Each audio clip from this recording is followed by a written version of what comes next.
નમસ્કાર મિત્રો, સ્વાગત છે આપ સૌનું અમારી યુટ્યુબ ચેનલમાં। તો હાલ મિત્રો હવામાન વિભાગે વરસાદની આગાહી અને મિત્રો આજે ક્યાં ક્યાં પડશે વરસાદ।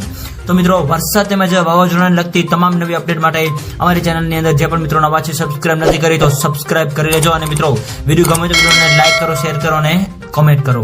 તો હાલ મિત્રો હવામાનની સૌથી મોટી આગાહી અનુસાર આગામી 3 દિવસ રાજ્યની અંદર વરસાદની આગાહી વ્યક્ત કરવામાં આવી રહી છે, જેની અંદર મિત્રો સૌરાષ્ટ્ર, દક્ષિણ ગુજરાત અને મધ્ય ગુજરાત તેમજ ઉત્તર ગુજરાતના અલગ અલગ વિસ્તારોની અંદર વરસાદની આગાહી સાથે તો બીજી બાજુ કચ્છ જિલ્લાની અંદર પણ હળવાથી મધ્યમ વરસાદની આગાહી જે છે એ વ્યક્ત કરવામાં આવી રહી છે।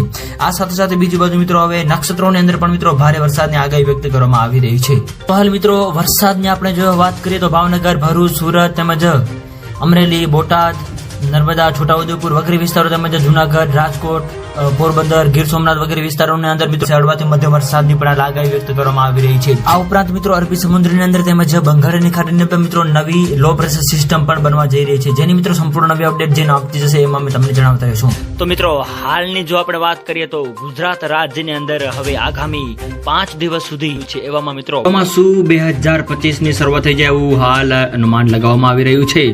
આ ઉપરાંત મિત્રો બંગાળની ખાડીની અંદર પણ મિત્રો નવી સિસ્ટમ પણ બનવા જઈ રહી છે અને જે મિત્રો સિસ્ટમ વાવાઝોડું બનશે કે નહીં તેના વિશે પણ મિત્રો જેમ સંપૂર્ણ નવી અપડેટ આવતી જશે એમાં મેં તમને જણાવી દઈશું। આ ઉપરાંત 105% જેટલું વરસાદ જે છે આ વર્ષની અંદર એટલે કે ચોમાસું 2025 ની અંદર નોંધાઈ શકે છે। સાથે સાથે આ અંદર કેરળમાંથી મિત્રો ચોમાસાની શરૂઆત થઈ જવાની 1 જૂનથી રહેશે। આ ઉપરાંત 1 અઠવાડિયા બાદ આ ચોમાસું આગળ વધી જશે અને તે દરમિયાન ગુજરાત રાજ્યની અંદર પણ ચોમાસું સક્રિય થાય એવું હાલ અનુમાન લગાવવામાં આવી રહ્યું છે। તો મિત્રો બીજી બાજુ આપણે વાત કરીએ તો હવામાનની સૌથી મોટી આગાહી અનુસાર લાઈક કરો, શેર કરો અને સબસ્ક્રાઇબ કરો તેમજ આવો સાથ અને સહકાર આપતા રહો। તો મિત્રો આપ સૌનો ખૂબ ખૂબ આભાર।